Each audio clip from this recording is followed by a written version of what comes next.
Hello দোস্ত, আপনারা সবাই কেমন আছেন? আমি আশা করি আপনারা সবাই ভালো আছেন।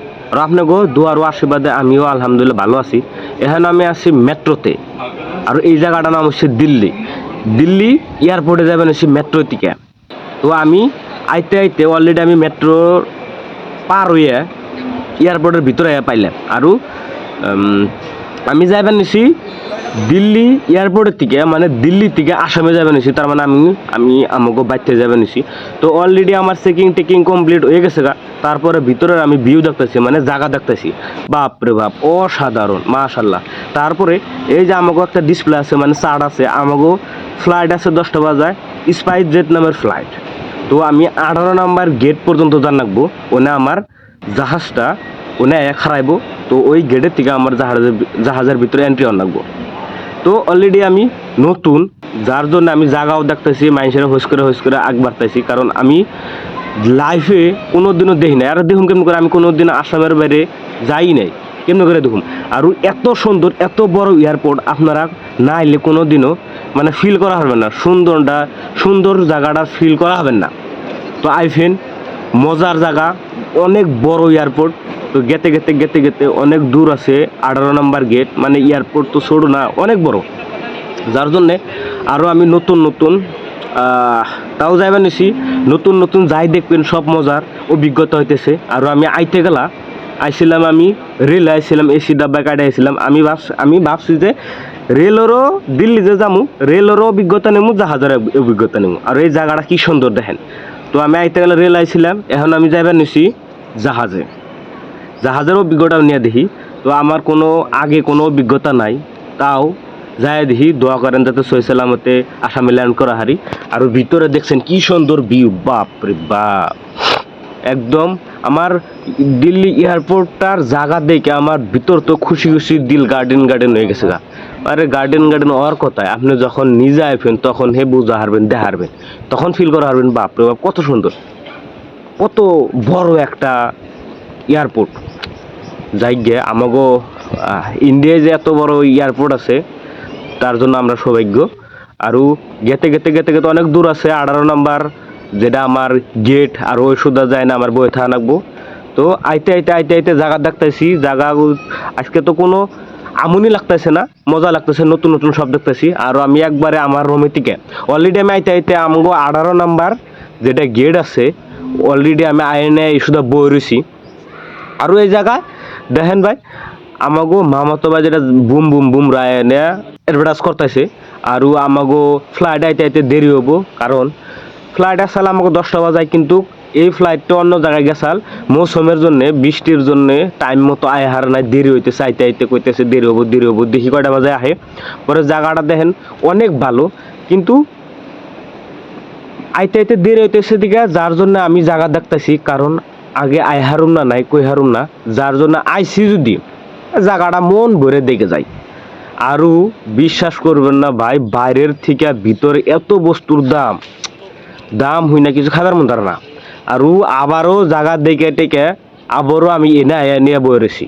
আৰু সকালে বিশ্বাস করেন ভাই, একবারে 10টা বাজায় ট্রেন ফ্লাইট আছে দিকে আমি সকালে কিছুই মানে ভাত সাত তো খাই নাই, খালি সকালে আমি অল্প কলা আৰু আপেল খাই আইছি। আৰু এত সকালে আইছি মানে 4টা-5টা মান বাজায় আমি সকালে রুমে থেকে আমি বাইরেছি। কারণ আমি হইলো নতুন, জায়গা ভালো করে চিনি না। আর অলরেডি আমাকেও ফ্লাইট আইছে 12টা বাজে পাইছে, এখন বাজে 12:30 মতো বাজছে। এখন আমি ফ্লাইটের ভিতরে যাবেন নিছি। তো আমি এত সকালে মেলা দিছিলাম, কারণ আমি নতুন, জিজ্ঞেস করে জান রাখবো। আর মেট্রোতে উঠলে এত ভিড়, টিকিট কাটায় এত ভিড়, মানে একদম বিরক্ত লাগে জায়গা। যার জন্য আমি সকালে রুমে থেকে রওনা দিছিলাম। কারণ আমার হয়তো আমি আধা ঘন্টা 1 ঘন্টা আমি জেনেই যাই, হয়তো আমার আগে হিসাব করে যায় যে আমার যাতে ওই শুদ্ধ আমি জেনে যামু ওই জায়গায় পৌঁছানোর পরেও যাতে আমার বহুত টাইম হাতে থাকে। কারণ এটা হলো ফ্লাইটের কথা, টিকিটের কথা, সময়ের কথা। যদি আমার মিস হয়ে যায়, আমার টিকিট পুরো পয়সাটাই বরবাদ যাব। আমার দিল্লি থেকে আসামে প্রায় 7,000-এর মতো টিকিট গেছে। আর সাইড দিয়ে দেখেন আমার সামনে অনেক প্যাসেঞ্জার আছে, আমার আগেও আছে।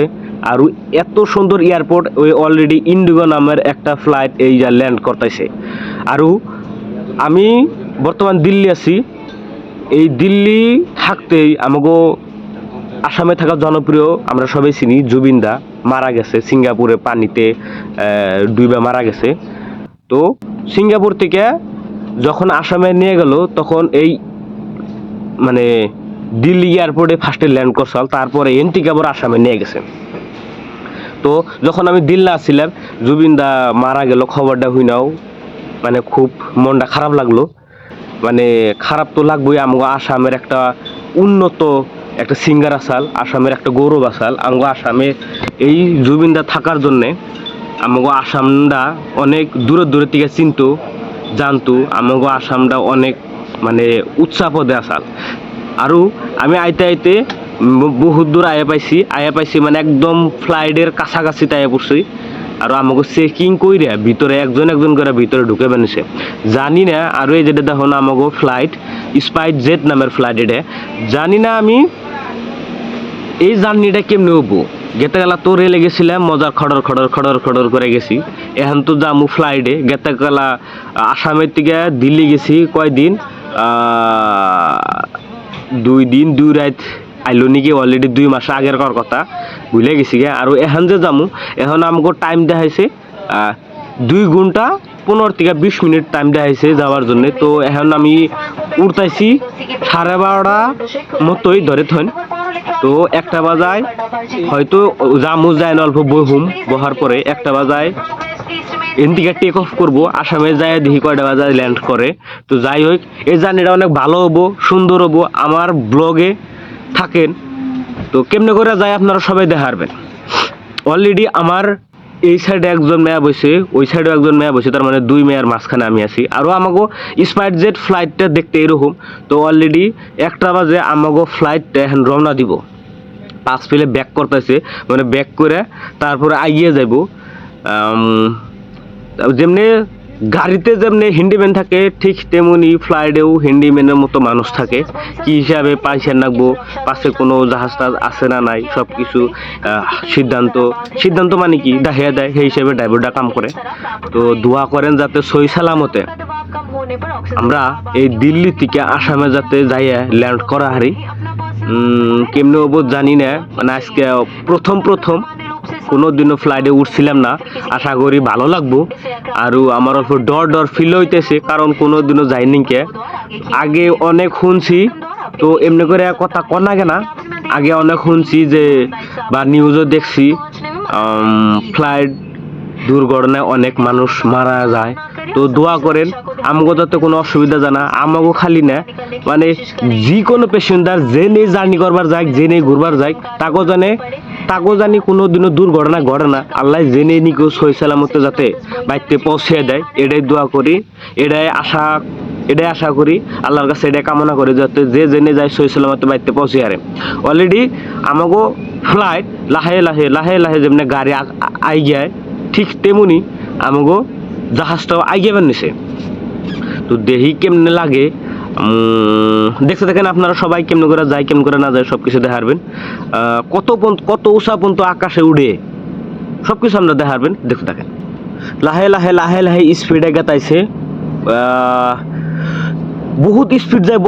যেমনি বাইক আমরা পিক আপ টানি অনেক স্পিডে যাওয়া হয়, ঠিক তেমনি এটা লাহে লাহে স্পিড লাহে বাড়াইতেছে, গ্যাং গ্যাং গ্যাং গ্যাং করে লাহে বাইকের মতো রেস টানতেছে। বাপরে বাপ, যখন স্পিড হবো তখন উপর ফেলে টেক অফ করা হারবো।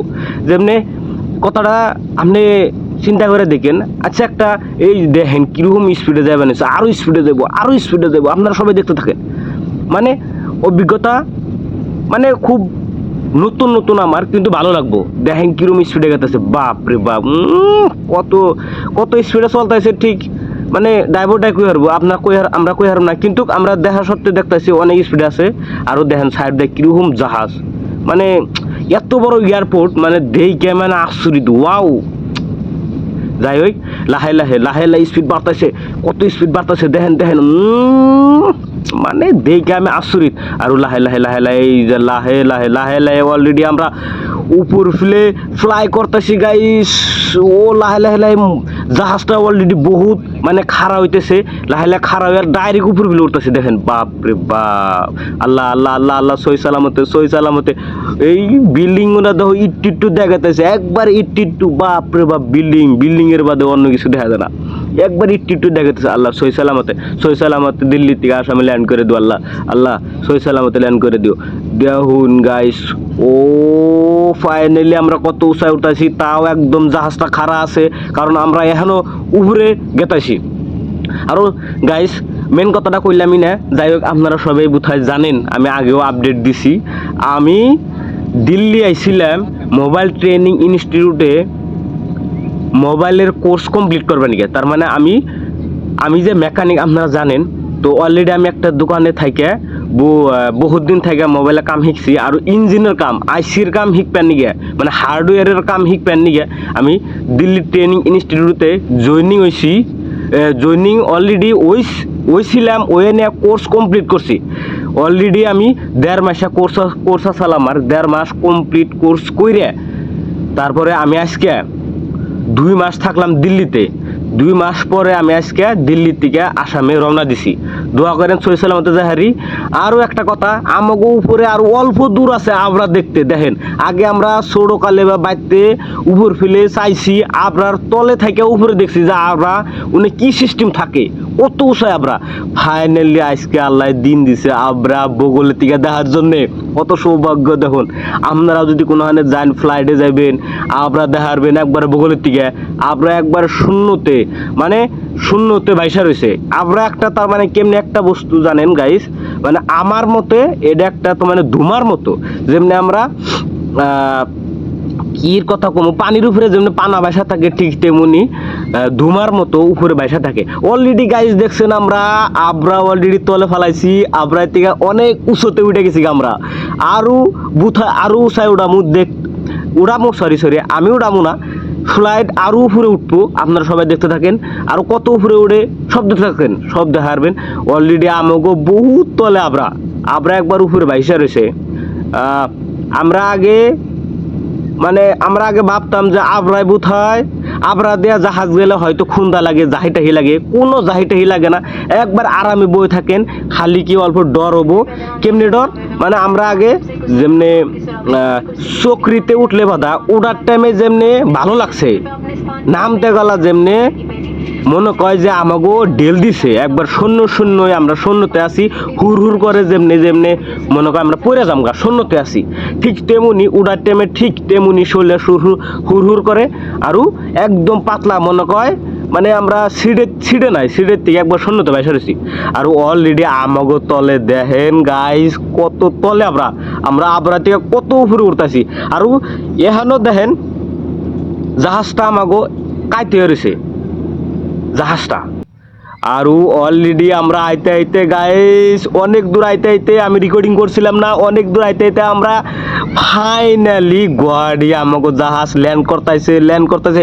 ওরে বাপ রে বাপ, ইটুক কাঠে মানে জাহি নাকসাল। আরও দেখুন পাকটা কেমনে করে খাড়া করে দিছে, তলের করে হাওয়া গুনা বা ভিতরে হাওয়া গুনা হয়তো বাইর করবার নিগে, মানে উপর ফেলে বাই করবার নিগে পাকটা খুলে দিছে যাতে জাহাজটা তল ফেলে যায়। আর কি মজা করে পাকা রাস্তাতে গাড়ির মতো চলতেছে। ইয়া আল্লাহ, থ্যাংক ইউ সো মাচ আমাকে সই সালামতে দিল্লি থেকে গুয়াহাটি এয়ারপোর্টে ল্যান্ড করে দেওয়ার জন্য। Thank you so much, I love you Allah. তো গাইস আমার দিল্লি থেকে আসামে আহার যাত্রা ফ্লাইটে আইলাম, অনেক সুন্দর অভিজ্ঞতা। আপনারা কোনখানে যাবেন নইলে জাহাজে উঠে যাবেন, অনেক ভালো লাগে। তো আমি তো অলরেডি কইলামই আমার তো ফাইনালি আমরা গুয়াহাটি এয়ারপোর্টে ল্যান্ড করলাম। আর আমাকেও ম্যাক্সিমাম 10 মিনিট টাইম ভিতরে বহিয়া রাখছাল আমাকেও বাইরে দিছাল্লা। তো এখন আমরা বাইরে দিছি। তো আমাকেও গুয়াহাটি এয়ারপোর্ট নতুন করে বানাইতেছে, ইন্ডিগো জাহাজ কি সুন্দর দেখেন বহুতের খাড়িয়ে রয়েছে। তো সই সালামতে আমরা ল্যান্ড করলাম। তো অলরেডি আমি এয়ারপোর্টের বাইরে এলাম। তো ভালো থাকেন, সুস্থ থাকেন, সবাই দোয়া করি, আর আমার জন্য দোয়া করবেন। Bye bye. আমার ভিডিওটা দেখার জন্য থ্যাংক ইউ সো মাচ।